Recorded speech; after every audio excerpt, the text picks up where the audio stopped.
Baby boss doo doo doo doo, baby boss doo doo doo doo, baby বস।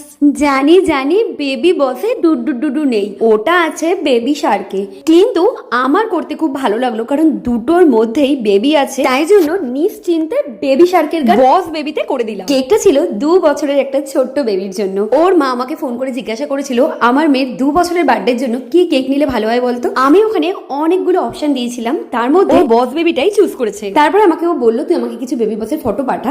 তারপরে আমি ওকে বললাম তুইও আমাকে কিছু ফটো পাঠা আর আমিও তোকে কিছু ফটো, সেগুলোর মধ্যে তোর যেটা ভালো লাগবে সেটাই বানিয়ে দেবো। তারপরে দুজনকে ফটো পাঠিয়ে ওর অবস্থা পুরো হজবরল হয়ে গেছিল। আমাকে বললো আয় দুজনে মিলে একটা ফটো সিলেক্ট করি, তারপরে তুই ওটাই বানাস। এখানে নোটগুলো বাদে কেকের উপরে যা যা ইউজ করা হয়েছে সবই ফন্ডেন্টের, কিন্তু কুকিজটা দেখে বোঝার উপায় ছিল না ওটা ফন্ডেন্টের না অরিজিনাল। আর আমাকে বলে দিয়েছিল কেকের ওপর 2500 এর রিয়েল নোট দিতে, তাই জন্য আমি এখানে 2500 এর রিয়েল নোট ইউজ করেছি।